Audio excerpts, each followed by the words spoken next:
Because the picture of dry bones in the valley is talking about you. The picture of Lazarus laying dead 4 days is talking about you. You are Lazarus. You are the dry bones. You are the prodigal son. You are the lost sheep. You are the people about whom the Bible is speaking, who will stand up in the last day when the trumpet is sounded. And by the way, we blood of Christ. We blood of Moses. We're not just a color in a crayon box. And if we knew that, who we really were, we'd treat each other differently. We'd treat ourselves differently. Kanye West, he is digging in, issuing a non-apology apology in a new interview after his anti-Semitic, anti-black comments. I cannot be anti-Semitic if I know where I come from. I cannot be anti-Semitic if I know where I come from. And we original man and woman anyway. That part. Yeah. That part. Yeah. And when you do your real true research about the Hebrews and the Jews and the Israelites and all that, you find out that they look a lot like us sitting in this room right now. So people, you gotta realize the first Jews were black. Jews. Yes. Not Israelites. Jews. The Jews. Yeah. The Jews. Jews were black. Right. I hope your actions encourage many others to stand up and say enough is enough. Respect to you, Kyrie. We don't want answers. We want change. We want to be treated like we're supposed to be treated. But because now I've educated myself and I've understood, I understand who I am biblically, like spiritually, the true Israelite, I'm not sure if change is ever going to come on that end. So now my thing is I'm pleading that change will come amongst us, amongst God's chosen one. I had somebody come up on my page the other day and was like, and I never read my comments, but since all this has been going on, you know, I kind of read because sometimes I have other celebrities or other people hit me in DMs and stuff I normally don't check to ask me to be a part of stuff or just checking up on me, or we're checking up on each other. And so I saw the person say, you know, we are all God's children. And yeah, we are. But he has his 12 tribe, his chosen one. And I know who I am. And that's what I was talking about. And so in order to know what I was talking about, you got to study that, to show thyself. You got to study. You got to get in the book. Not at all. So in order for me to be anti-Semitic, I'd have to be anti-black man, anti-black woman, anti-black people, anti-Africa, anti-all of the people. Because the Semitic people are black people. So y'all get that clarity. We're gonna say that again. Now, the Semitic people are black people. So I cannot be anti-Semitic. Let's talk about it. We can talk about the 12 tribes of Israel, who's the chosen people. Let's talk about it. We can talk about the original man. I'm ready to talk about this all day. Well, I ain't say Jewish, Joe. I'm sorry, I just said I'll come to the realization, you know, saying some years back, you know what I'm saying, that you know, who we call African Americans here in this country is the descendants of the biblical Hebrew Israelites. You know what I'm saying? I know the boy Nick Cannon caught a lot of flack for saying it, you know, because he's on a tremendous platform. You know what I'm saying? Nick Cannon. Oh, Nick Cannon said that, and then that's what that was the controversy.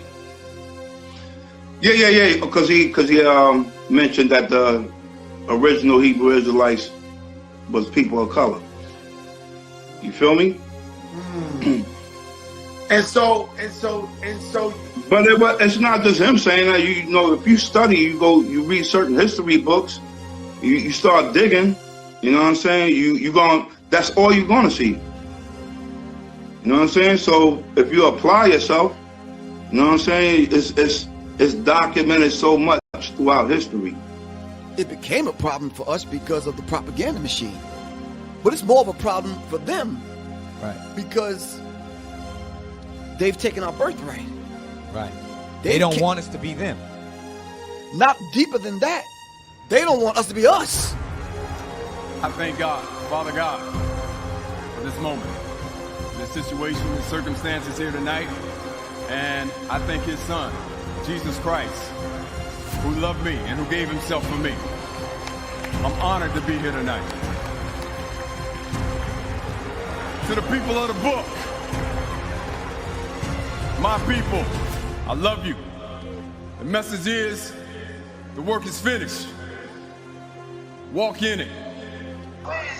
But it really doesn't matter with me now, because I've been to the mountaintop. I don't mind. Like anybody, I would like to live a long life. Longevity has its place. But I'm not concerned about that now. I just want to do God's will. And he's allowed me to go up to the mountain. And I've looked over and I've seen the promised land. I may not get there with you, but I want you to know tonight that we as a people will get to the promised land.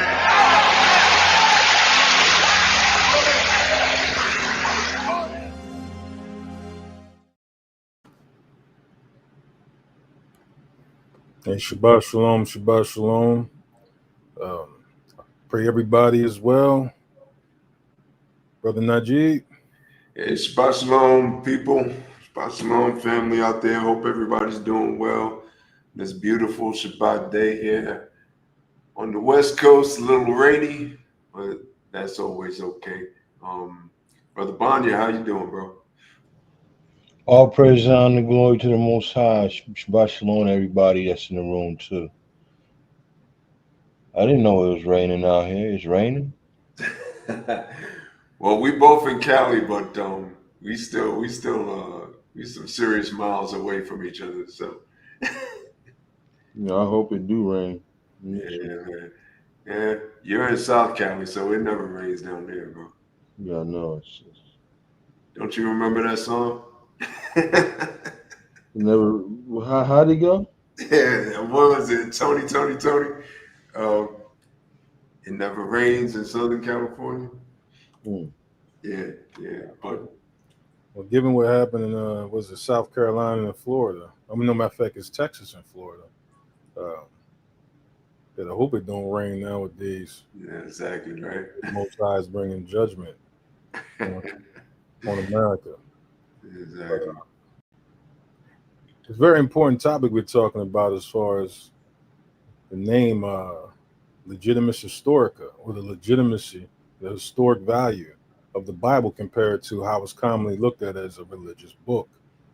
And to go into some of those things in a sense that if the Bible is truly just a religious book, and I know that that's usually the sentiment of, let's say, atheists or people who are like in the middle that don't really believe the Bible, that if they were asked, like, what is the Bible? They would say it's a religious book. Now, Christians do believe that the Bible has some historical value when they go about their doctrine.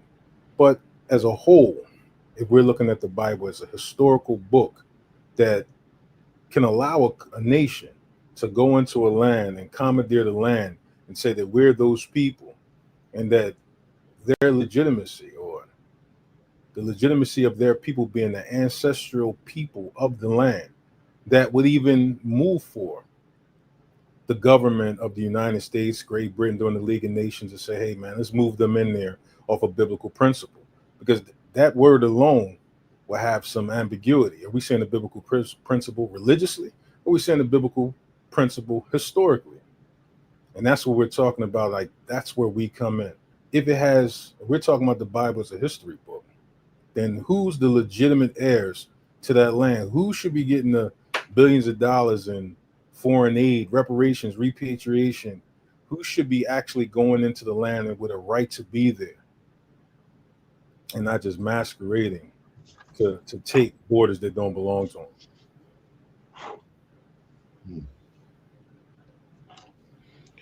Interesting enough, when I was growing up, and it's from a place of ignorance, I believed that the Bible was just a religious book, you know. And I say from a place of ignorance because before I even read it, that's what I thought. You know, I associated the Bible with Christians and Christianity, which is a religion. You know, I looked at Christians as a religious sect. So seeing them use the Bible, that made me believe that, hey, the Bible must be a religious book written by and for Christians. You know, and that's just from a place of ignorance. You know, you don't really find out much about the Bible unless you're interested in reading it and interested in the stories and in the situations within the Bible. You know, a lot of people are studying more and more today. Some people use YouTube. Some people use Google. Some people actually open up the books and read them. You know, and find secular history and things like that coincide with them. But from a place of ignorance, I thought the Bible was a religious book. Like according to what the brother said, if like when we were growing up, even before somebody taught us, we might have looked at the Bible as a religious book as kids. Like we probably didn't understand the historical value of it more than just we're being taught about how to keep the tenets of our religion. But we're going to look at the interview between Ted Cruz and Tucker Carlson regarding why America supports Israel, why they believe they have a right to commandeer the land, and then also go into the fact that in 1982 Congress did call that year the year of the Bible, and that the Bible was the word of God. Now that's America putting into law that the Bible is the word of God, and we'll show that document. And it gives a whole nother historical significance to why they go into the land and they say, okay, we're moving according to not just a historical claim that they're the people, because we know that that's not true, but that also that we're saying that the Bible is the word of God, that we can actually go take the land religiously and historically, and these are the so-called people that represent the ancient Jewish nation, even though we know there is no ancient Jewish nation. You know, it's kind of like those it's like the butterfly effect. I don't know if y'all remember that phrase where you have things that were inside certain cartoons and certain movies, and all of a sudden they write it out like and now the question is brought up, damn, did that song really contain certain words that we remember historically or nostalgically? You know, you're like, damn, I know it said that in that commercial, but for some reason they went back, they took it out, and now they bring ambiguity to say, hey, that was never there. The way y'all were singing it was never there, but we were kids, we remember it. Was that like the Mandela effect? There you go. That's what it is. Forgive me. The Mandela effect. Exactly. The Mandela effect. So that's what we got regarding this whole Jewish situation, because you don't hear about Israelite history. You hear about Jewish history. You don't hear about the tribe of Gad. You hear about the Jewish people. It just eliminates 11 other tribes. Now, historically, we have to know that this never was the case. There was no Jewish reference when it came to historical people of the Bible. It was always the covenant that was made with Abraham, Isaac, and Jacob. Then Jacob was turned to Israel, and the Israelites' history was chronicled in the Bible. But now, if you talk to people, it's almost exclusively the Jewish people. The Jewish people have been alienated from the land. The Jewish people, the Most High is raising up. So it kind of has that effect of the Mandela effect that you forget about Gad, Asher, Benjamin, Levi. You forget about all these other tribes, and all you know is the Jewish people. So if it was only the Jewish people, then what two sticks is Christ putting in his hand in Ezekiel 37? What two houses is he putting in his hand if it was only the Jewish people? So we want to look at how this applies to our people, the legitimacy that we have, because the honest thing is this: people ask us all the time, well, what does it mean if we're the Israelites? Like, you go up to the layman, what does it mean? Does it mean anything? What happens next?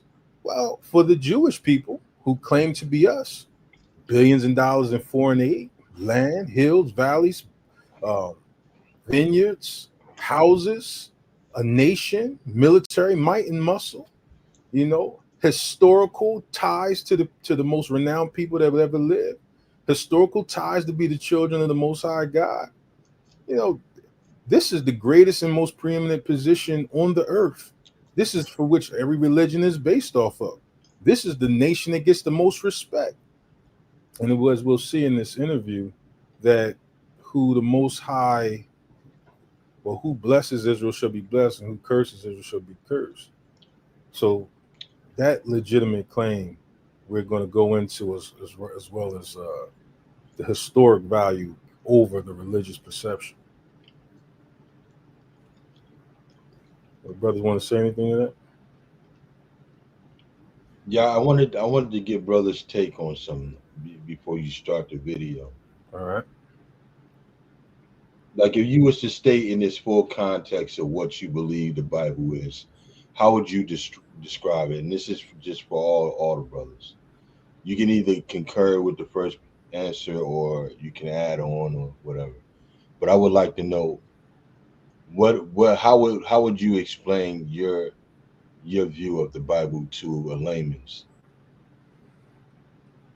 This is the history of how the world came to be, and the Most High's covenant with his people and their history from beginning to end. To the layman, I would try to say it that way. Okay. Brother Najee? Oh, hey, I'm here. Yeah, I was on mute for a minute, so I was trying to get off mute. Sorry about that. I think where I am at this point right now, I would only really try to explain the Bible to a fellow Israelite. Where I am right now, I don't think this book is really pertaining to anyone else.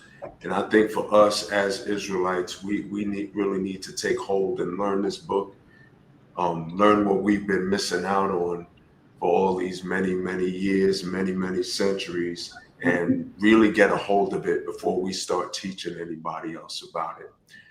So if I were explaining this to another Israelite, a layman Israelite, I would simply say this is a love story between the Most High and his people, how his people turned away from him, and he is redeeming them back to him.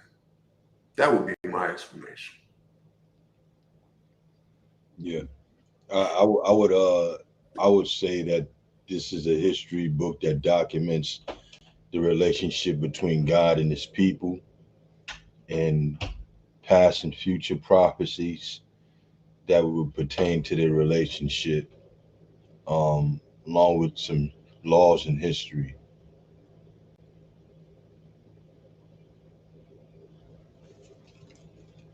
That's how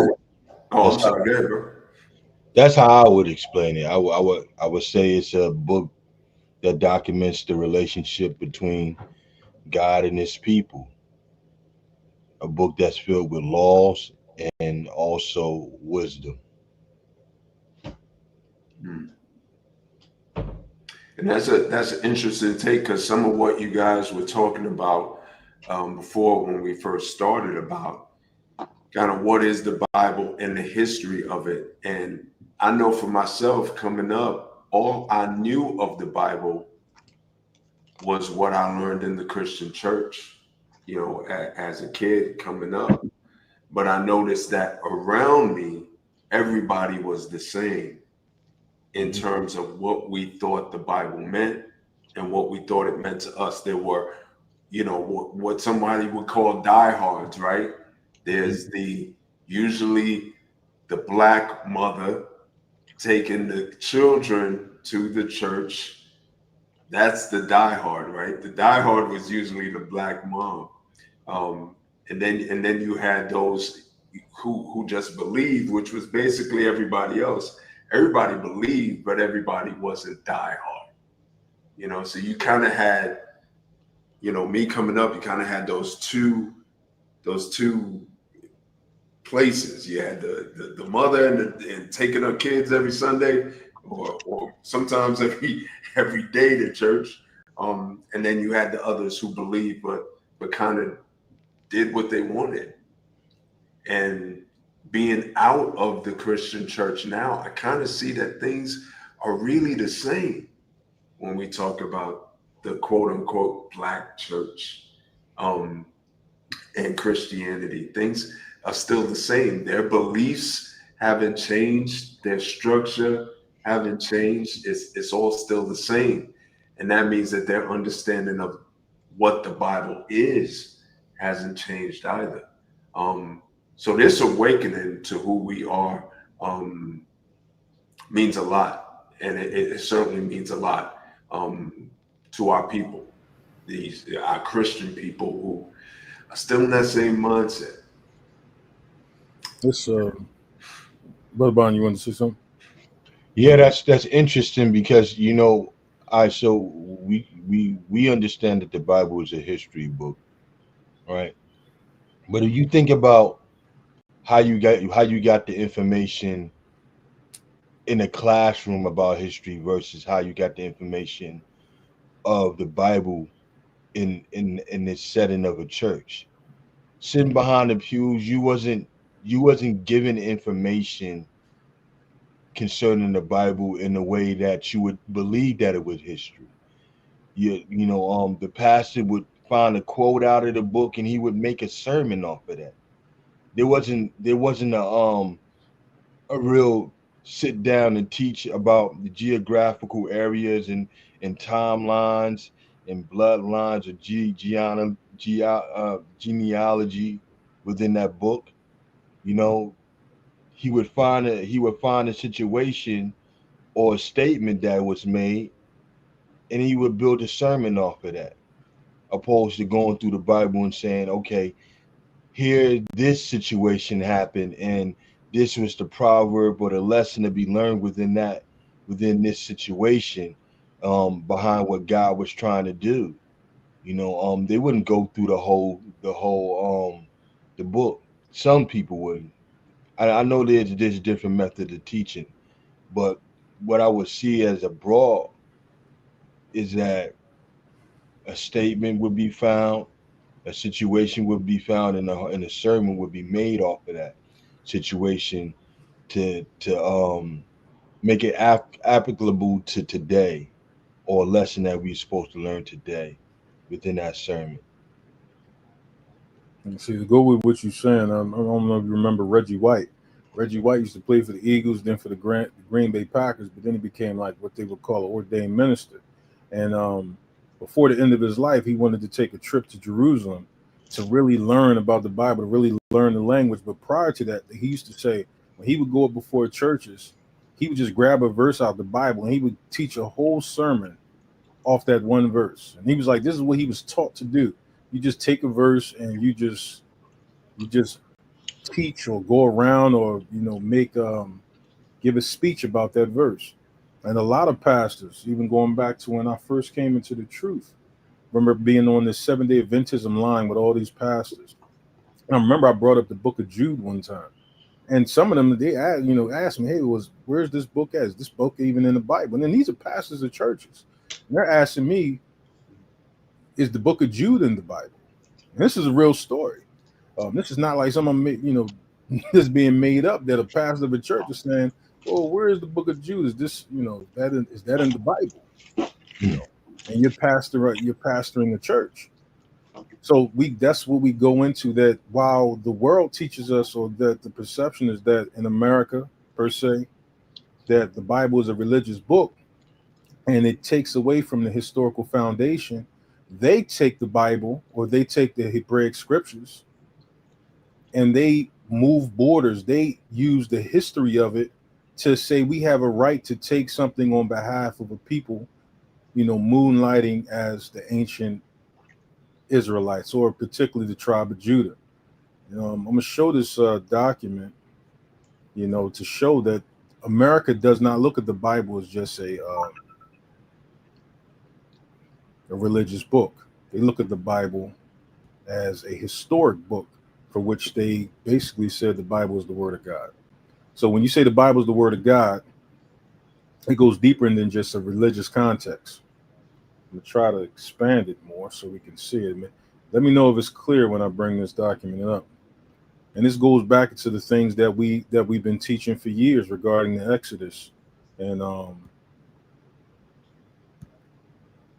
our people being returned to our homeland.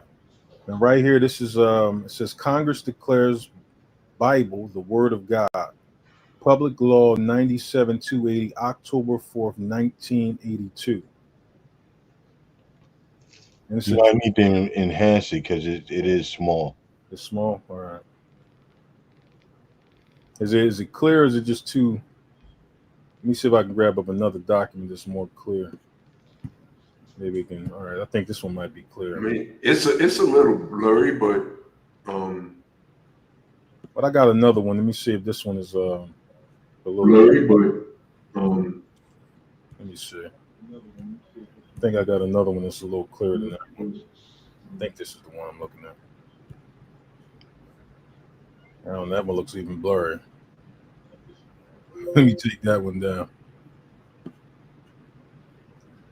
The reason that we're looking at this document is because the historical value is more significant than just teaching that it's a religious book. All right, so let me take this one down because it's the blurry one. Let's see if this one is even clear. All right. Hopefully this one's clear. That look any clearer than the last one? it's kind of the same, but it's all right, bro. All right, well, it says, where is, we'll just look at some joint resolution authorizing and requesting the president, even I can't really make that out. 1983 is the year of the Bible. Whereas the Bible, the Word of God, has made a unique contribution to the shaping of the United States as indicative or distinctive and blessed nation and people, whereas deeply held religious convictions springing from the Holy Scriptures led to the early settlement of our nation. Whereas biblical teachings inspired concepts of civil government that are contained in our Declaration of Independence and the Constitution of the United States. Whereas many of our great national leaders, among them President Washington, Jackson, Lincoln, Wilson, paid tribute to the surpassing influence of the Bible in our country's development, as the words of President Jackson, that the Bible is the rock of which our republic rests.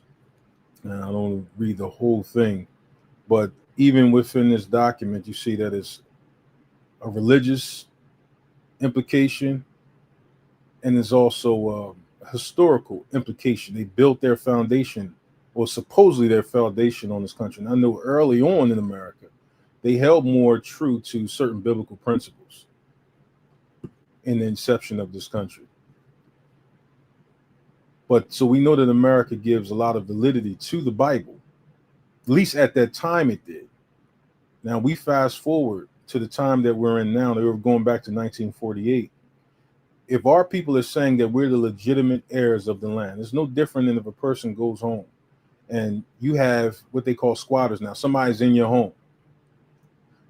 If this belongs to you, you wouldn't cease to try to get back your property. You would say that these people don't belong here, that this is my house. I paid for this house. You would never rest that this belongs to you.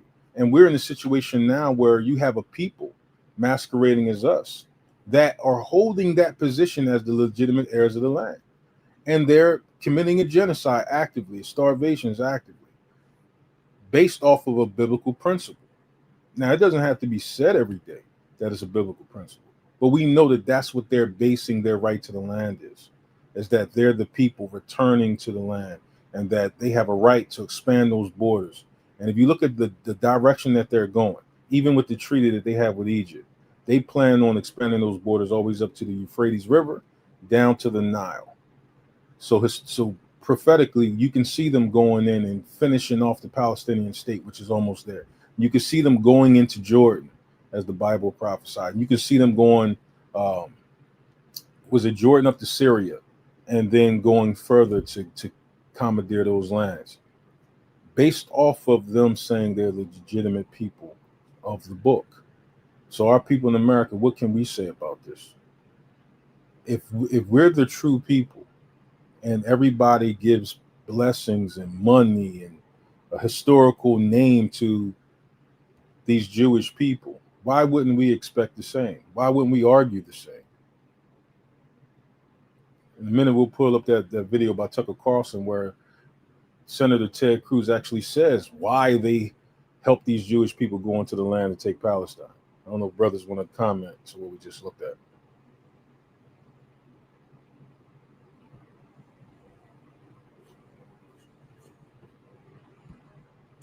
Yeah, part of being able to make that claim, means that we in making that claim, we just got to be prepared for the fire that's going to come, for us from these people. Once we start making a claim, I mean, we could even see that our own brothers and sisters who are still locked up in Christianity, for example. I mean, we just say, quote unquote, Jesus is black. And that just causes a firestorm among that. So, just saying that. So, when we start making this claim, or we should actually be making the claim, but when we start saying this, we just got to be prepared. The more and more it spreads about the fire that's going to come at us, the people that are going to come at us, including our own, saying that we need to just shut up and be quiet.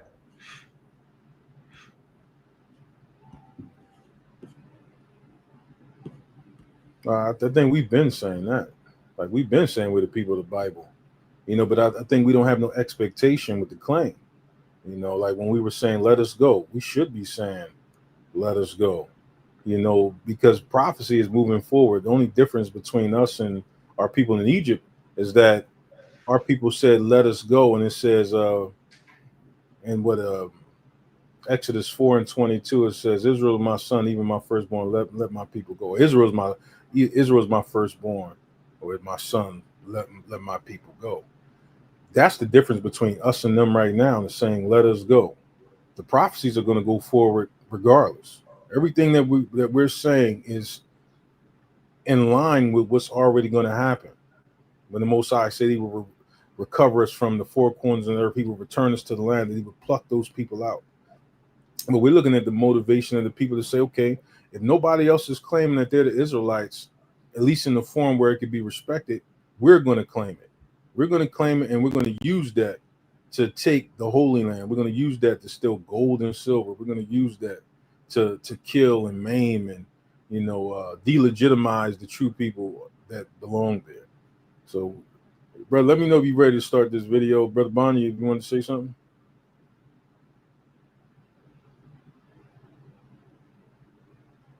Not that I think Bonnie probably stepped away for a second. Yeah, let me just say what you said this point before you play the video.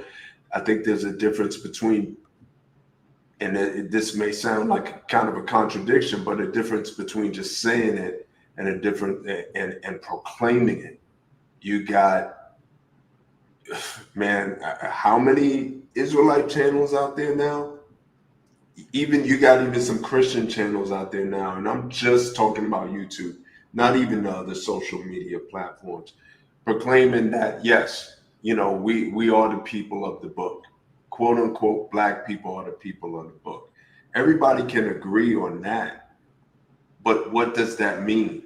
Like, everybody is now debating, arguing about scripture, arguing about the very one thing that we all necessarily have in common as Israelites is that we believe that we are the people of the book. So this is the claim. So what does that mean moving forward? We don't have to agree on everything, on all theology and the numerous number of things that we as Israelites tend to argue about and debate about. The one thing that we agree on, let's make it a proclamation and more than just a claim. It's something that is ours. If we truly believe that we are the bloodline descendants of the Israelites. Yeah, when you make a claim, it's like, what are you saying happens after that? That's Exactly. the thing. The Jewish people said that they were the people. They did something called the right of return, where they allow all Jewish people to come back to the land. They get the benefits of billions of dollars in foreign aid. That's the only difference with us. While we're proclaiming that we're the Israelites, we're not making a claim what belongs to us. Go back to the analogy about coming back to a house that you own and somebody else is in there. You're not just going to claim this is your house. See, while the person is reaping the benefits of the house, you're just claiming, hey, that's my house. That's my house. You're going to expect that some interceder comes along and gives you back your house or allows you or assists you in taking back your house. That's what I'm like, a lot of our arguments don't come with, okay, well, what are we asking? If you go into is a legal book called Writing the Wind, how it teaches you how to make motions to bring into a courtroom without convoluting your own argument. And I used to use that book. I'm trying to draft motions. And writing to win, you have to state a claim. If I'm saying I'm the Israelite, okay, what is my expectation? What am I claiming as a result of me being Israelite? I'm saying I'm an Israelite. I'm the legitimate heir. I'm the one that the Bible is talking about who says he calls himself Jacob, surnamed himself Israel. That I'm the one that the Most High is returning to the land. What is your remedy? In any motion, you have to give a remedy. My remedy is the land of my forefathers. My remedy is reparations, repatriation. My remedy is gold and silver that would be paid according to the custom duties of the Constitution that state that all custom duties must be paid in gold and silver and not legal tender. This is the claim in the motion. And I'm not saying that this is a legal procedure. I'm talking about in the sense of the argument. The Bible is a historic document, historically establishing us, as so-called African Americans, as they call us, as the biblical people, as the inheritors of the land, as the covenant people, not just a Jewish people that they're proclaiming, but of one of the tribes of the 12 tribes of Israel, one of the tribes, the royal tribe. So the claim is your blessings and the blessings that you're giving to them, as far as in, not just your words, because who cares about your prayers? When our prayers have to go up for you. The blessing I'm talking about is that all the monies that change their socio-economic condition belongs to us. You've been giving it to the wrong people. Just like a person who goes to a bank, the bank mistakenly deposits $10 million in their account, and then the bank takes legal action saying it's theft if they touch that money. Where if you can look that up online to show that people have had money mistakenly put in their account, and then the bank says, oh no, you spent the money, and they seek legal prosecution. We're saying that we're seeking legal prosecution, legal commandeering of what you've given them belongs to us. That if you're doing it for historical reasons, you're doing it for legitimate reasons, those things belong to us. And we want them. That's the difference. We want them. We don't just want to be black claiming. We want it now, what is claimed, because it's not sitting there alone and there's two adverse parties claiming it. It's one party who has claimed it. We're saying that they're not it. And I think that our argument has not been that. Our argument has not been, we're the Israelites, but in here we're the black Israelites. We're the black Hebrew Israelites by their mouth. We're saying we're the legitimate heirs, and we want This should be the battle. This should be the Most High is already dictating these things. Just like when he sent Moses to Pharaoh, he says, go to Pharaoh. Every Israelite, because of social media, can go to Pharaoh. Let us go. Run us back what you owe. Just the spirit alone behind that doesn't stop prophecy. It moves it forward because we're saying it anyway. It's already said. You know what I'm saying? So it's the fact, the momentum of it is not enough because we're still sitting back to like, yeah, man, we've been claiming to be black. It's not going anywhere. We're claiming to be the Israelites because we forgot the most important part, to state our claim according to like in a tort action. We're forgetting this to lay claim to what belongs to us. So, hey, bro, I don't know, Brother Bonnie, you want to say anything to that, and we can start the video. Always fair use, brother. Brother Najee, if you want to play fair use first. Yeah, you want me to do that real quick? Hey, Brother Bonnie, you came off mute. You got something to say? Yeah, you can go ahead and play it. All right. I'm going to play the fair use real quick. All right. Copyright disclaimer under Section 107 of the Copyright Act 1976. And this is a copyright disclaimer under Section 107 of the Copyright Act 1976.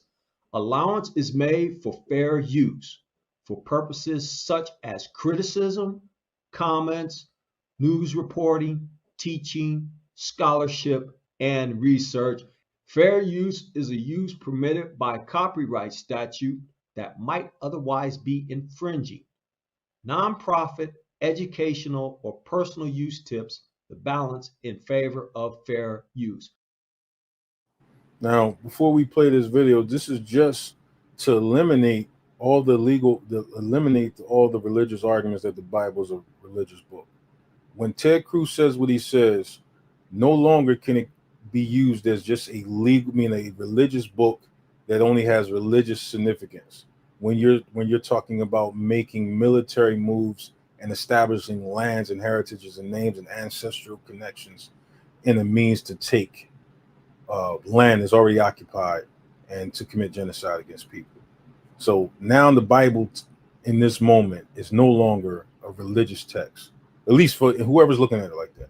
This is a historical text and is being used that way to take the land right now. All right, so let me know if you can hear it, bro. Let me go ahead and play it. And whatever. I don't even like talking. Yep. All right. Israel. What I care about, I never do, because it's not worth being called anti-Semites from AIPAC recipients. But now we are on the verge of joining a war, and I just want to be clear about why we're doing this. All right, so, and let's get into Iran momentarily, but you suggested it was a strange thing that I said a minute ago, that when I came into the Senate, I resolved that I was going to be the leading defender of Israel. And what you didn't ask is why. So let me tell you why. No, you said I was obsessed with Israel, and you had just told me that your driving motive to get to the Senate was to defend Israel. I'm like, I don't think I'm the one who's obsessed with Israel. Okay, I don't even think about Israel. Tucker, words matter. Uh-huh. And you know that. I said I resolved to be the leading defender of Israel, and you said your driving motive, the reason you're in the Senate. You want to be the leading defender of Israel. I would think if I ran for Senate, I'd be like, there are people dying of drug ODs on the street. My driving motive is to fight for Texas and America, and to fight for jobs, and to fight for the Constitution. And you played a very, very careful word game of eliding. You're the one who said it, not me. So you still haven't asked why, but I'm going to tell you why. Okay. And the reason is twofold. Number one, as a Christian, growing up in Sunday school, I was taught from the Bible, those who bless Israel will be blessed, and those who curse Israel will be cursed. And from my perspective, I want to be on the blessing side of things. Of those who bless the government of Israel? Those who bless Israel is what it says. It doesn't say the government of it, it says the nation of Israel. So that's in the Bible. As a Christian, I believe that. Where is that? I can find it to you. I don't have the scripture off the tip of my. You Hey, pull out can the phone and use it's in Genesis. But so you're. All right. And just kind of what we've been talking about since we've been on. So where is that in the Bible? That's in the end of Deuteronomy. There's the end of Deuteronomy, end of Leviticus. Let me grab it up real quick. Okay. Because I tend to think what they are referring to is the Most High's blessing to Abraham. Well, that's one of the places there it says, but it also says it inside the law. The one inside, the one that is talking about with Abraham is in Genesis. Right. That's in the book of Genesis, but there's actually one when the Levitical priest said to the Levitical priest, we can grab that. Matter of fact, we'll just grab up the one that said to Abraham, and we'll look at that. Go to Genesis 12. Yeah, so I know where the one for Abraham is, and I was wondering where, because this is a general statement that is said by many, deemed Christians about Israel. Mm-hmm. And so I know the one in Genesis, which is talking to Abraham, the Most High speaking to Abraham. And I believe that the one, and I wanted you to pull it up because I believe that the one in Deuteronomy is referring to a specific tribe, Deuteronomy or Leviticus. Yeah, it was talking about who was to bless Israel in Deuteronomy. It was talking about when Levi blesses us, he said they were told how to bless Israel. Right. And that's the one that you're talking about now, but I don't think he's talking about that one. He's talking Exactly. So my broader question is, when Ted Cruz is saying this, what is he referring to? Bro, he don't know the Bible like that. He's just referring to the common phrase of it. I don't even think he specifically going precept upon precept to be like, hey man, this is the one I'm talking about. He just knows. Exactly. And that's part of the general point also, is that this is a general statement that is used by our country, quote unquote Christians of our country, that is the reason why they say we must protect, we must defend Israel. But they don't even know what they're quoting. Mm-hmm.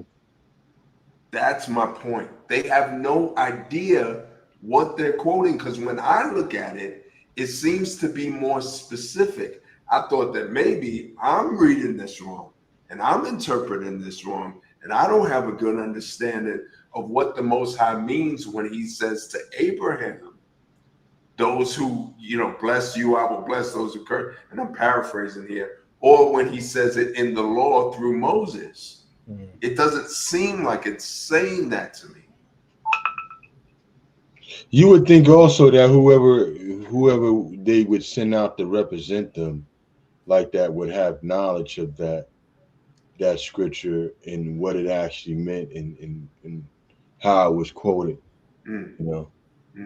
This guy, he's sitting there. Ted Cruz is sitting there from a religious standpoint, explaining why he supports the Jewish people. Mm-hmm. Right. From a religious standpoint. Right. Having any knowledge of the book or anything, just knowing that quote. Somebody probably gave that to him. If they say this, say this. Right. And these guys are reading from a playbook. Exactly. Right, but that's their purpose. It's not to really believe the Bible and what the Bible is saying or what the historical record is saying. It's just to attach their own people to it. And we went into this one week when I was saying when we were talking about the fact that they believe that Esau believed that he has bought back the blessing. See, Esau sold his Islam, he sold his Christianity, and we gave up our historical right to the land because we took those religions as the new red pottage. He sold the red pottage back to us, and he took the blessing back. This is what his mind is telling him. This is what the spirit is telling him. That, hey, man, y'all chose. Hey, look, we want everybody to be saved. Oh, that's not my God. Y'all want the religious aspect we're selling to you. That's why the Jewish guy said to the Limba, I believe it was, he says, now, do you want to be ancient Israelites or do you want to be Jewish? That's a way of saying, okay, we'll give you Judaism, which is a religion, and you sell us back the blessing, we'll take the blessing back that Esau sold to you, to Jacob, and we'll give you religions. Like take this red pottage, take this Christianity, take this Islam, take the multitude of other religions. And as long as you can be in the midst of us and we can all be we of the world in that religion, give up the birthright. And now you see that this is how it plays out when you sell back your birthright, at least according to Esau. Like when the Bible says, ye have sold yourselves. When the Most High said, that's a powerful statement. He said, ye have sold yourselves. Esau is taking that and say, okay, let's sell them religion, and we'll take back what Esau sold to Jacob, and we'll lay claim to it, and we'll go head first into it. That way they can legitimately say we're waiting on our Messiah, because now we got the birthright back. We got a right to wait on our Messiah now. And let me know if y'all want to continue the video. Y'all ready to continue it? Or did you play it? Okay. You can play it, bro. Go ahead. All right. Quoting a Bible phrase, you don't have context for it, and you don't know where in the Bible it is, but that's like your theology? I'm confused. What does that even mean? Now that's then that right there was a smack in the face to say, how you want to quote a Bible verse, you don't know where it's at, and you don't know what it means. But this is your reasoning to support Israel, unwavering, no matter what. Or my bad, the Jewish people. I don't even want to call them Israel, the Jewish people. Tucker, I'm a Christian. I want to know what you're talking about. Okay. Where does my support for Israel come from? Number one, because biblically we're commanded to support Israel. But number two, hold on. I'm not holding on. Hold on. You're a senator, and now you're throwing out theology, and I am a Christian, and I am allowed to weigh in on this. We are commanded as Christians to support the government of Israel? We are commanded to support Israel. And what does that mean, Israel? We're told those who bless Israel will be blessed. But did you say something, bro? No, I didn't say it. This is kind of going over what I just said. I think I would never back Tucker Carlson on much of anything, but he's really hitting Cruz hard here. I mean, you got to think too. Why are we not stepping in when he says, y'all said that the Bible commands y'all to support Israel? Y'all don't support black people in America. Y'all said that y'all are doing this because the Bible commands. That means God commands. That means you're trying to do what God said. How can you not be supporting black people in America then? How can you not be establishing them as a name and heritage? How can you not be totally separating them from slavery? Like this, you said the Bible commands. So that means that you're saying God is moving you. How could you then give something over to a fake people? You should stop what you're doing right there. Yeah, but you know what? It's another spirit driving them. A spirit of lies and deceit. Because even if they understood, which I do believe they do know who we are, right? It wouldn't stop them from doing what they're doing. They wouldn't all of a sudden, and that's the vast majority of people. If the vast majority of people actually believe that the book was written about us and that we're the actual Israelites, they would stop believing the book. You're like, man, I ain't following that. A black Jesus? Nah, I'm good with that. All you got to change is what the people look like in their eyes. And show them what the book means. And if they really believe it, they're either just going to just flat out deny it, or they're going to stop following the book altogether. They would never take the book and use it as a standard if it's a standard of doing the right thing. They're using it as a shield or as a tool of deception to say, oh yeah, because God said these are. Well, what if God said that we were the people? Would you take that same stance? I doubt they would. The majority of them would not take the stance that they take with these Jewish people, because these Jewish people are them. It's just an excuse for them to do what they've been doing and what they want to be doing. That's what the book is. And that's why that lady said young black men are the most dangerous thing to Israel, because that's our book. That's our understanding. And when you start really delving into the history of it, a religious mindset can't stand up to the information that you possess. I agree with you. If you look at the two arguments, if we're asked who are the people of the Bible, we go into the Bible. Israelites have hair like wool, they have beards, they were scattered the four corners. We go to the curses, we go on slave ships, we go into being put in fetters of iron, we go into a nation that's swift as the eagle. We go into all the things the Bible says about those prophecies to say that, okay, we're as an identification marker. They should be few in number. We go into the identification markers to say that we're the Israelites. We use the Bible for that. But when Jewish people are hit with the same question, they don't go into identification markers. They just say, this is our land. It's as if unspokenly they believe that the birthright was sold back to them. They can't even go into the Bible as a historical document and say, this is what legitimizes us. The Bible legitimately would prove we're the people. If you will go by heads of state, like Gabal Nasser that says the Jews left black, came back white. Everything points to us being the people. But these people, like you said, Brother Banya, that they're not going by any truth. But a lot of times it's not being put in their face. Hey, look, we want that. I'm talking about as a whole, as a movement. If you want to call it a movement, it's not even like they're receiving any pushback in a legitimate way that they're doing these things, because they believe that we sold the birthright back to them.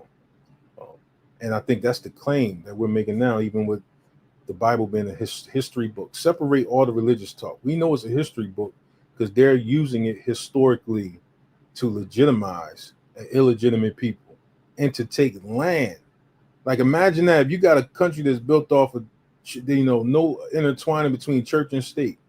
How do you use what they call a religious book to take a historical name, an ancestral lineage, land, monies, and take the life of tribal peoples to expand those borders? And the world just watches. Shoot, mostly China is Buddhist, mostly India is Krishna. I mean, I know they got a lot of Christians in it, but a lot of so-called gods of the nations are not centered around the Bible. Why would they sit back and allow something like that when they have a connection to the today's religions? A lot of times they're serving their own gods in some way. And to get in Christianity or Islam is a token way of allowing the people to have some right to choose when it comes to religious concepts. But they're not saying anything. So it's the same thing back in the book of Psalms where it says they came together with one consent. The Israel shall no longer be in remembrance. But now I think that they're debating on that. And I think that now they're looking at it like, shoot, man, we got to put an end to this. We'll finish the video unless the brothers want to say something else. No, I'm good, bro. Go ahead. But hold on, define Israel. This is important. Are you kidding? This is a majority Christian country. Define Israel? Do you not know what Israel is? That would be the country you've asked like 49 questions about. So that's what Genesis, that's what God is talking about. The nation of Israel, yes. So is that the current borders, the current leadership? He's talking about the political entity called Israel? He's talking about the nation of Israel. Yeah, nations exist, and he's discussing a nation. A nation was the people of Israel. Is the nation They're the God's descendants of referring Abraham. to in Genesis, is that the same as the country run by Benjamin Netanyahu right now? Yes. It is. Okay. Now, that right there,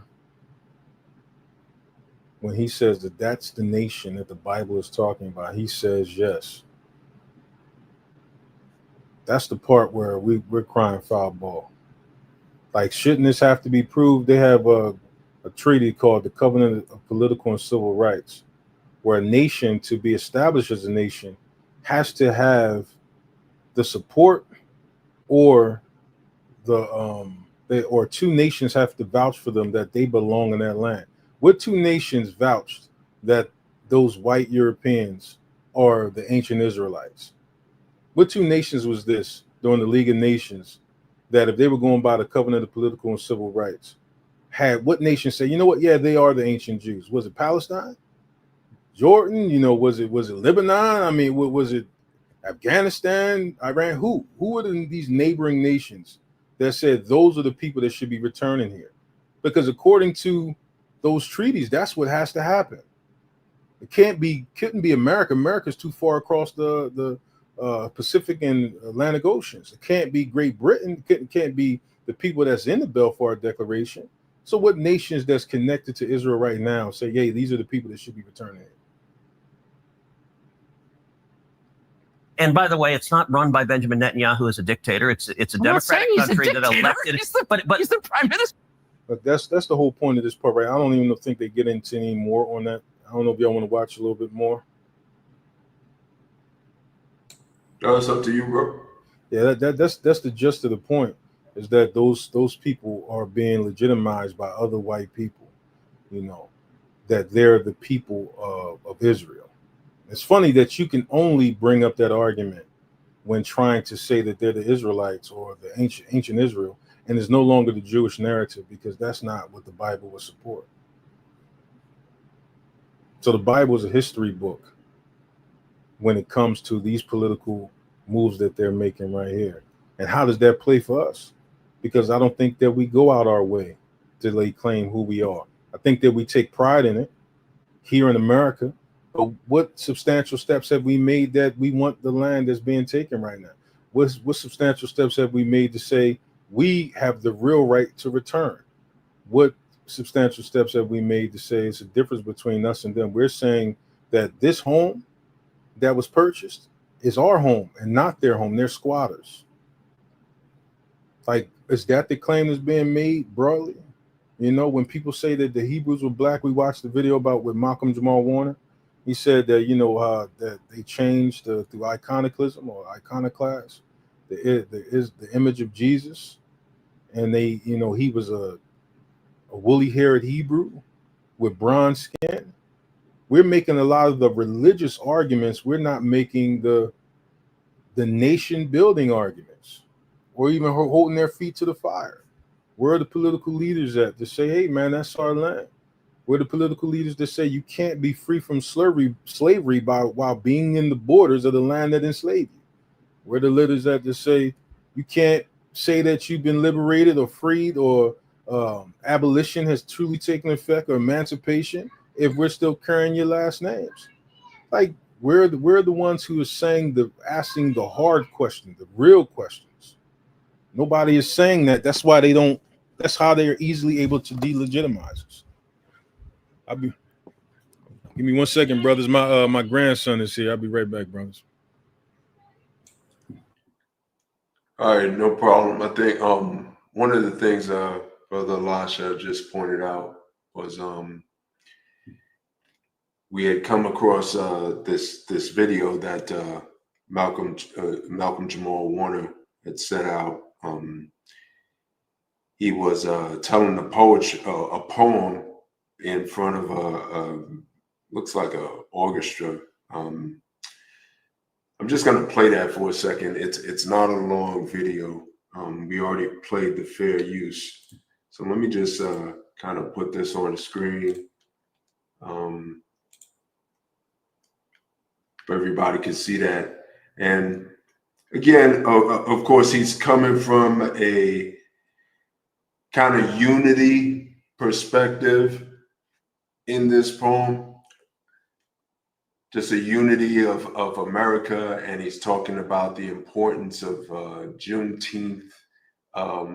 You know, some things that we don't necessarily agree with as Israelites when we get deep. But one of the things I wanted to, and I did express earlier, is the constant arguments and debates we have amongst ourselves.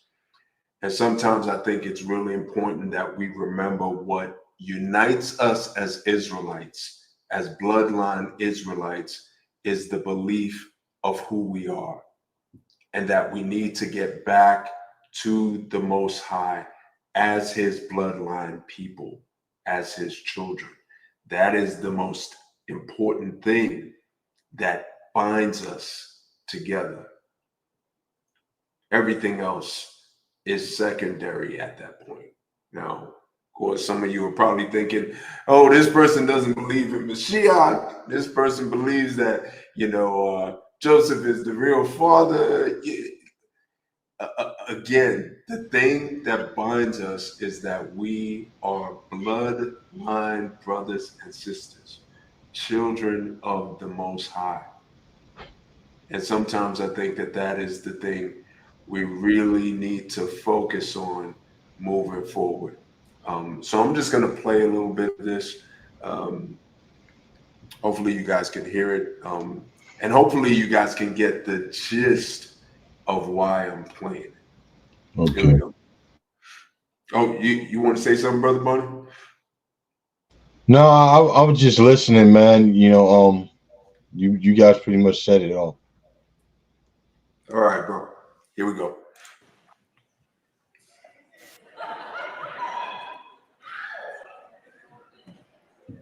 What happens to unhealed souls left to linger in bodies that hold on to trauma? The immortal imprisoned by mortals who thrive on fears stoked by lies. And where do those souls go when the trauma is intergenerational? We wear oppression so well, sometimes it's hard to tell if we know we're being oppressed.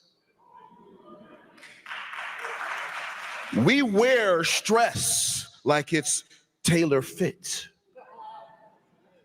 with a passion that becomes so fashion legit that it's marketed to make the world crave it. As we swing low, sing hymns, throw rims on sweet chariots, boil chitlins, pickle pig feet.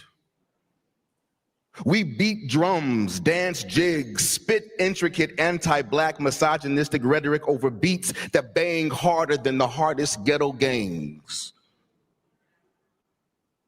For what else would we do with the pain and the pangs that come with sustained and prolonged dehumanizing debasement, degraded to a subhuman status, diabolically designed for self-hate, but where disgrace has never been an option? We even face fear with such defiance. Shackles and chains were the only way to try to tame the flame of our ancestral beast born in the wild. Flip forward 400 pages to view how the cages have become more sophisticated, how red lines decorate maps like graffiti to dictate dominions that dampen desires. But those ancestral fires defy suffocation, stepped on, but not stamped out.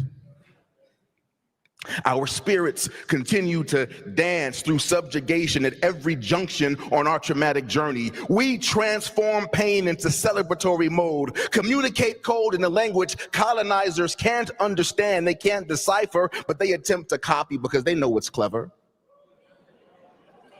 and cool. And still, we rise like embers in a wildly whistling wind, like the love-struck sun chasing the coy moon, like blunt smoke and our parents' blood pressure. We wear this oppressive air with such an impressive flair, only the few astute, truly fascinated by the truth, dare view our struggle to survive as art in motion. For we are abstract, admired for how we create culture from scratch with scraps. And like indigenous land, we watch it get co-opted, ransacked, and raped, and then draped in lies of meritocracy to justify the equity gap.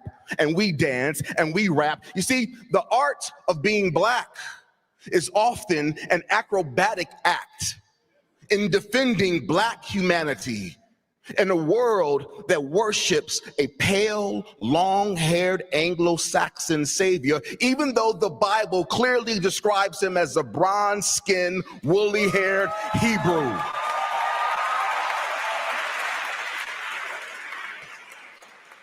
And revisionist history continues right before our very eyes each time the importance of Black lives is denied. What happens to unhealed souls left to linger in bodies that hold on to trauma?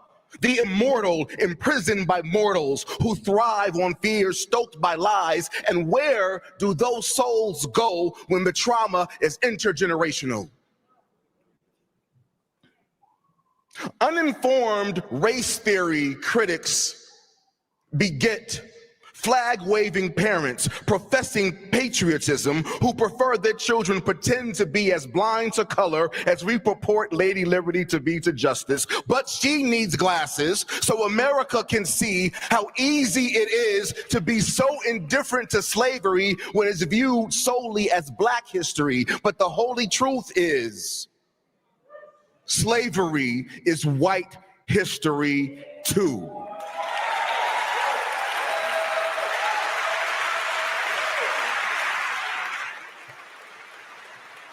As white as snow-covered plantations in the winter cold, as white as cotton before picked by bloody pricked fingers, as white as white abolitionists, and as white as the white men who own slaves themselves. How much of a toll does it take to drown a soul in a sea of wickedness? To twist and contort to justify an evil that annihilates human rights in the name of God? And what of the intergenerational transmission of trauma passed down to the descendants of those whose religion was genocide and theft of other human lives? And what of the souls of the descendants of the voiceless who had no choice but to stand idly by? As the fear of replacement theory reappears, the soul of America continues to dance at the dawn of the freedom Du Bois discussed in 1903. The color line continues to be problematic in a 21st century melting pot where we still celebrate Columbus Day, but opt to admit his role in the slave trade. Confederate flags still get waved to commemorate defeated states whose desire to own slaves was so great, they initiated an uncivil war on their own country.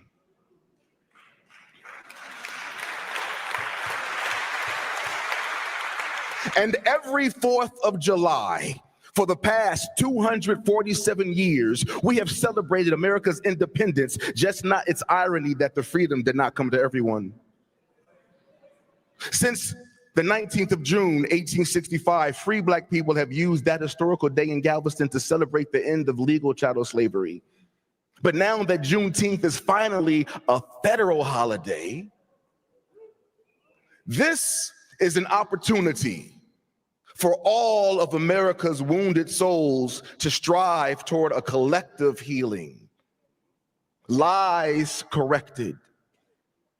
Learning and teaching the yin and yang of our history so our children can see that we are all connected by America the beautiful and America the ugly.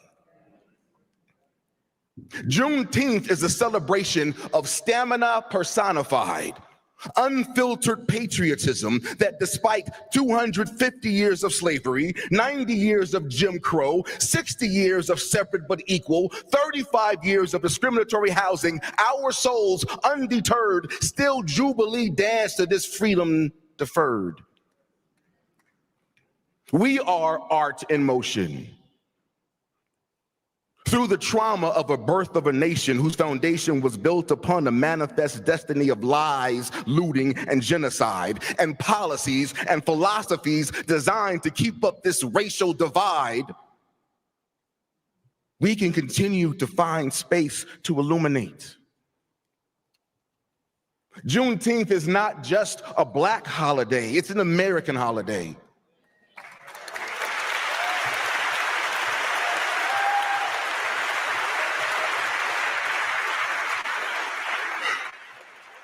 So may the Jubilee of Juneteenth Freedom Day be an invitation for all.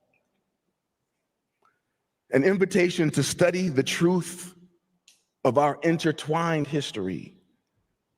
An invitation to celebrate our tumultuous track as we strive to unite with love and common understanding. May this Jubilee of Juneteenth Freedom Day be an invitation to heal. What happens to healed souls willingly wandering in bodies that no longer hold on to trauma? The immortal invigorated by mortals whose truth has set them free. And what happens to those souls when that freedom is intergenerational? Maybe, just maybe one day, America will know.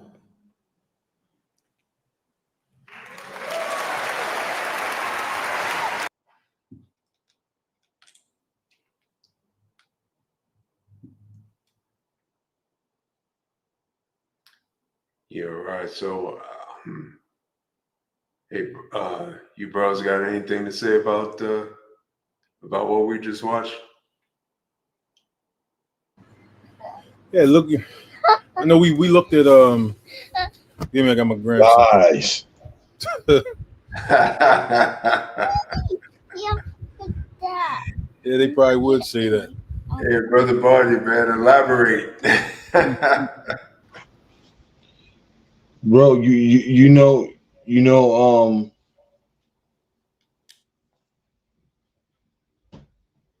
people always want to know why we so angry.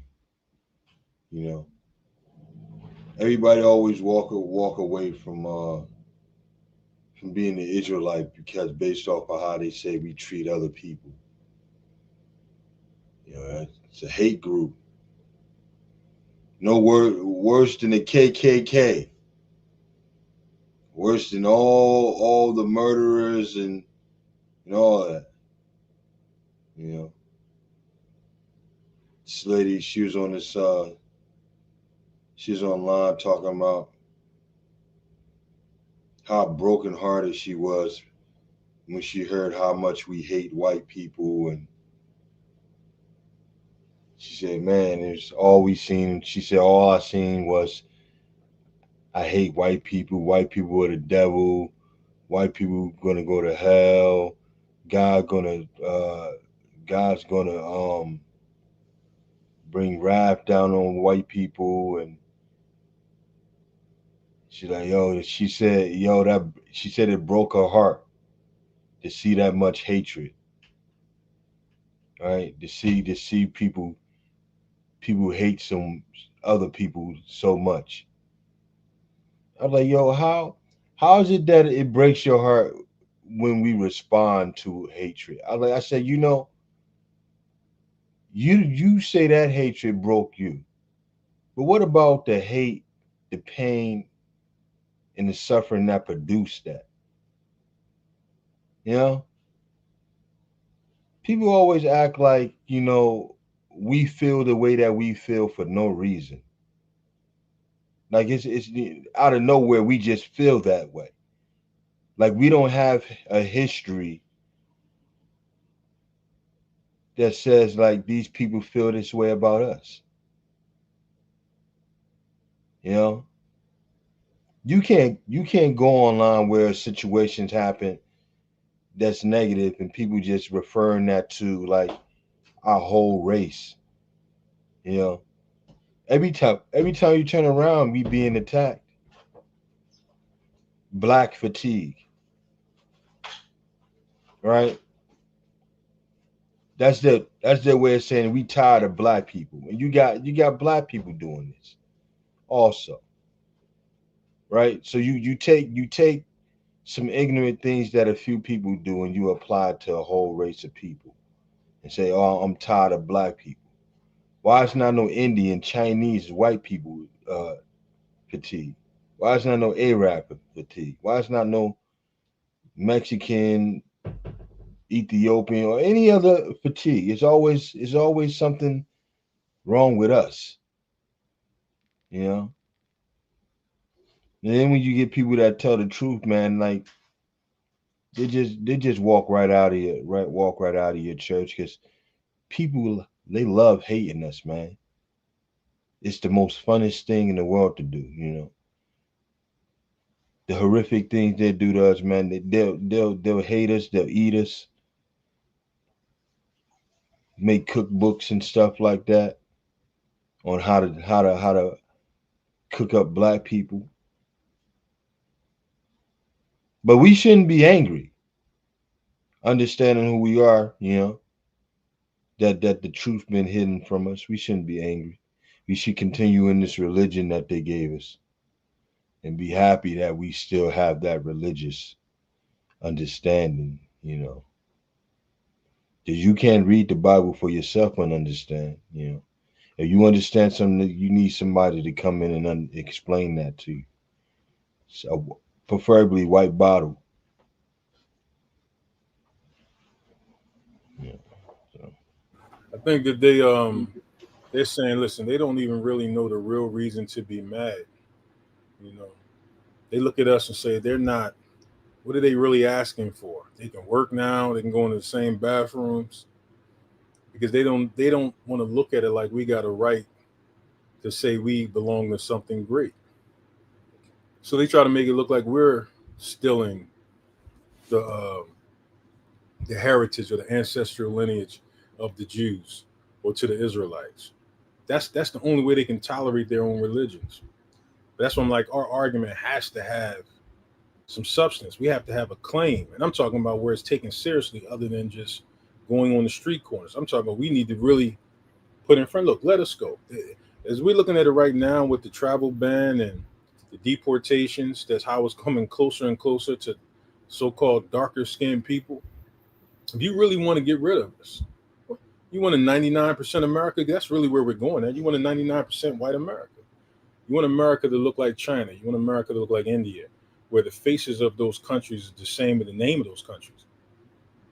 Then we need to be saying, okay, listen, this is who we are. This is our ancestral lineage. On paper, in real time, we want the land of our borders, not the right to return, just like by anybody who claims to be Jewish, whether religious or through the mother, which is a whole nother argument. But that we want what belongs to us, that the Most High is saying, let us go. If we're articulating those things as in a destination and a claim, what could they really say? Prophecy is already ramping up as it is. We're watching it every day. The storms and the wars, we're watching all these things intensify. Anything really missing from it is a constant sentiment by the totality of our people saying, yo, we are the legitimate heirs to something that y'all are stealing, that y'all have stole, and are actually actively stealing more.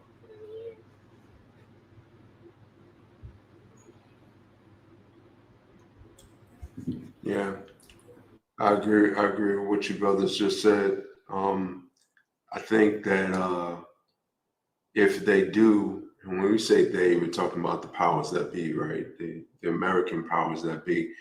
If they do truly understand who we actually are, then I believe that in a lot of ways they also understand that our departure, us leaving, means their ultimate destruction. And that's also a very scary prospect. It's often a little puzzling to me how when the world talks about the Holocaust that happened to the Jewish people, this idea of, you know, never again, this idea of, oh my gosh, and like these people were so oppressed and they were, you know, put in these gas chambers and they were killed, and oh, what a horrible thing to do to those people. And the you know, the retribution that was given to them, the money that was given them to them, the clout that's given to them around the world, the way America, we just saw Ted Cruz, how it's the Christian duty to protect the state of Israel. You know, what we give to those people because they went through the Holocaust, and what this country, specifically America, refuses to even believe or just take account for in any way, shape, or form what they've done to quote unquote Black people in this country. I think that the poem that Malcolm Jamal Warner had given that we just watched, it's just kind of an age-old thing that, you know, kind of poets and writers struggling to be poets and writers in America historically have done. It's part of that. It sounds like that to me. It reminds me of that. There's a lot of beauty in it. Again, I don't think we have to agree with single thing about it. But I think there's a beauty in it that kind of reminds me of you know, some of those you know, poets and writers of old who were trying to bring us in some way, shape, or form out of oppression, probably not even understanding fully who we are as a people, as bloodline Israelites. So yeah, that's kind of my take on what we just watched. Yeah, that's kind of it for me, brothers.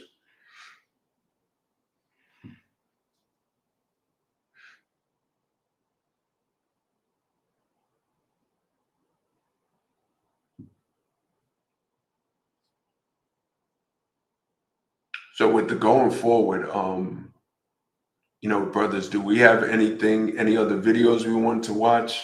I don't know if we had any more clips or. No, I don't have any. I do have one more, man. One more video. It might not be so much into the topic as much, but it's close enough. It's a video I seen on TikTok recently. Give me just 1 second. This little guy, when he comes over, he don't let me put him down.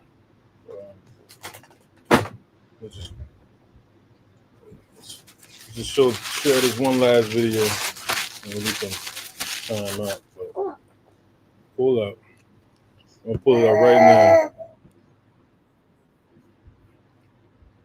And it goes into it that our people actually knew who we were a lot long ago than what we commonly disseminate. That our people, when we came here on them slave ships, or even early on in colonial America, our people still had a connection to the language.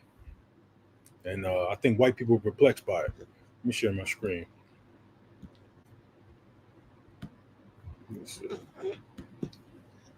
African boy knew ancient Hebrew in Can you hear it? Play it again, bro. The 1800s. The African came to America. All right. And spoke fluent Hebrew during the 19th century. A young African Negro has been in this city for the last few days who claims to be a Hebrew. He is deaf and dumb and as black as the ace of spades. He carries a pad of paper with him and answers all questions by writing them in Hebrew and Lashon Kodesh. What excites the most wonder is that he writes Lashon Kodesh very rapidly. It is the language of the books of Moses and is made a special study of, spoken and writes with ease only by the rabbis and highly educated Hebrews. The Negro was sent to one of the rabbis of Hartford, who is perfectly satisfied that he is a Hebrew. He says that he came from a large town in Africa where there is a tribe of about 20,000 black Hebrews who speak Lashon Kodesh and are quite prosperous. He also says that his father is a rabbi in that town. He says his people not only write Lashon Kodesh, but it's their speaking language as well. He left home a few years ago and has seen a good deal of the world. What surprises him, he writes, is that no Hebrew knows of his countrymen in Africa. Just like this, there's tons of evidence that the lost 10 tribes are in Africa. Comment truth if you want to see it now, or go to israelitebot.com. Now, one of the reasons I showed that video is that when brothers were speaking with brothers called as the Lashawan Hakadash, a lot of people believe that, you know, I'm not saying what historically is true. I'm just saying in the sense of what people perceive. They believe that that's something that One West made up, and they called it the Lakawan Hakadash.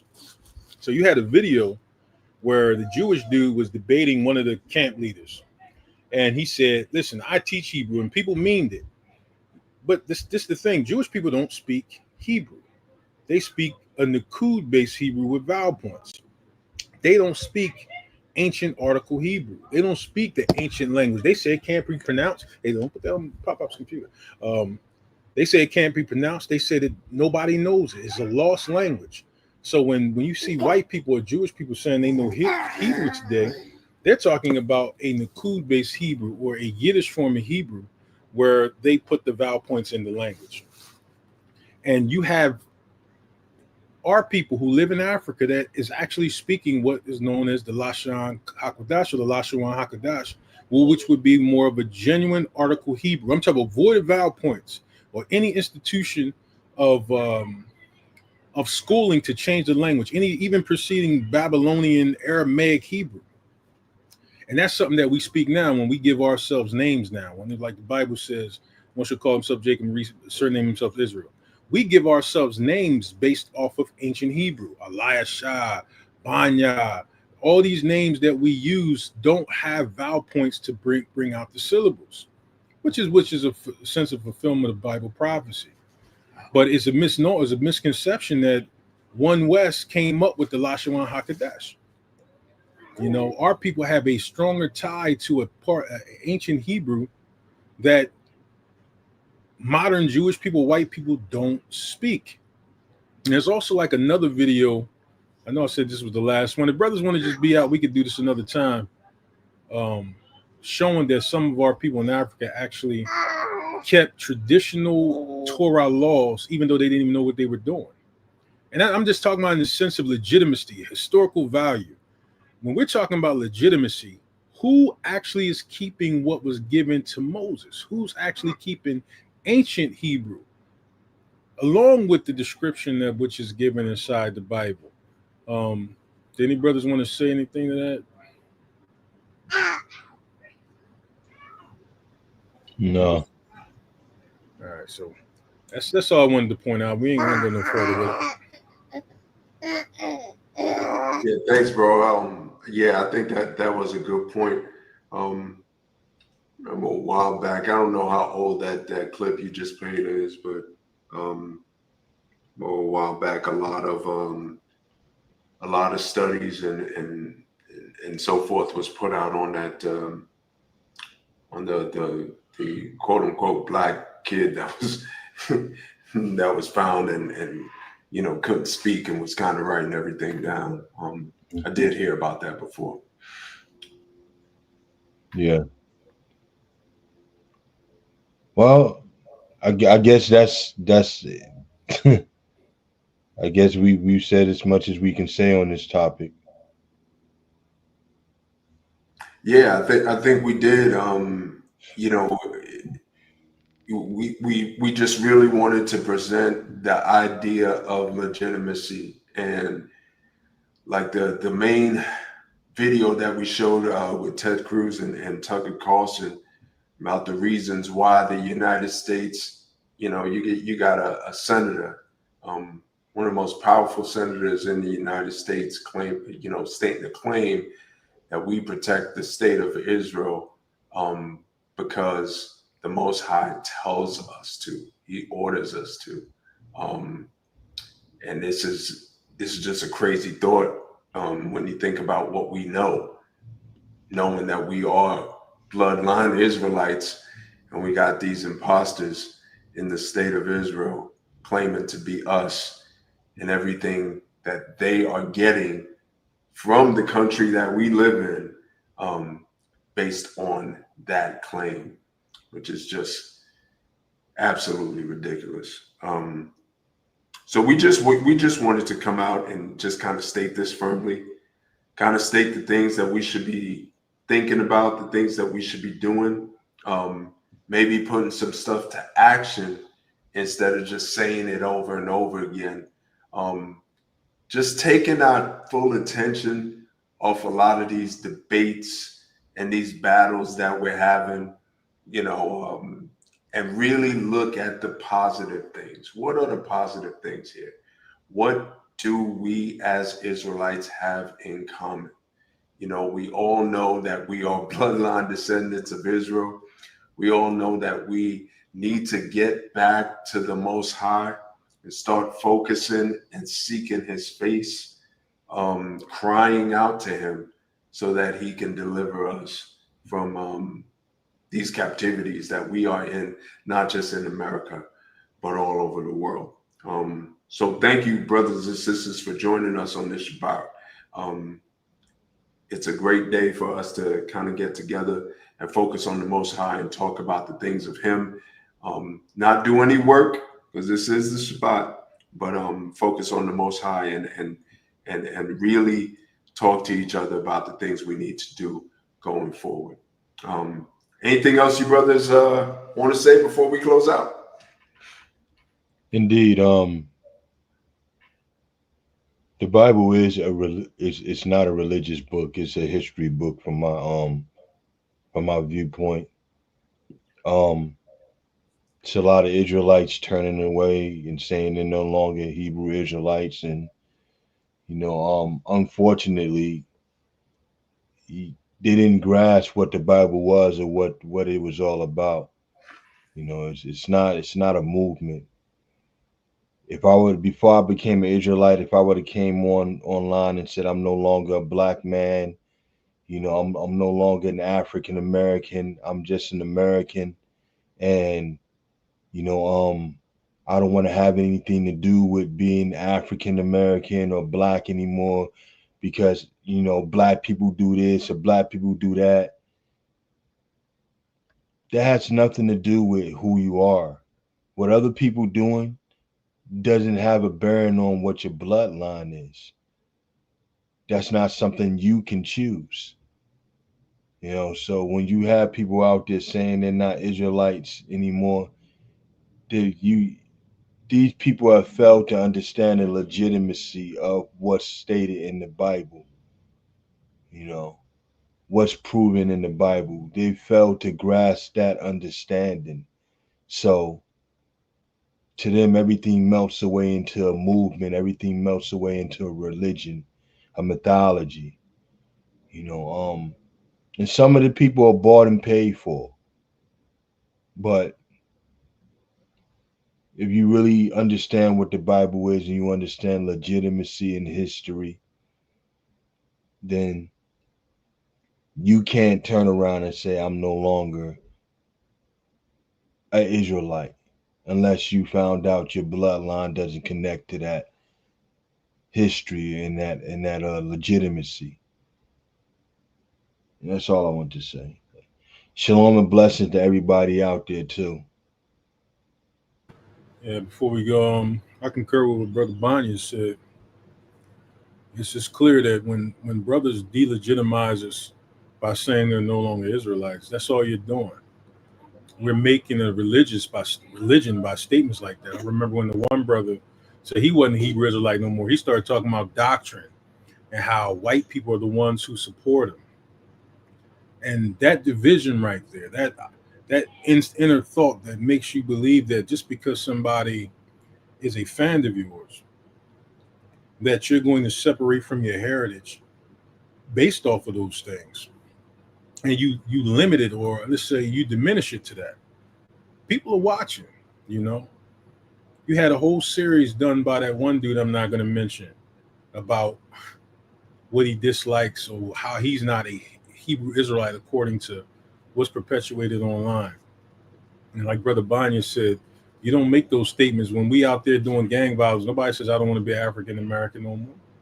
Nobody says I don't want to be black no more because we got a large single mother population, or that we do we got bad rap music and things like that. But yet when it comes to being the Israelites, you can separate from the community because you got enemies amongst your own people, or disagreements amongst own people. So for us to legitimately make the claim that we're making, we can't then delegitimize who we are as an ancestral lineage. And I think that we need to intensify those arguments of what we're saying belongs to us. Because right now, all we're really saying is that we what belongs to us is the religious aspect of doctrine more than who we actually are by ancestry. So I say Shabbat Shalom to everybody. Shabbat Shalom, brothers and sisters. Everybody be well.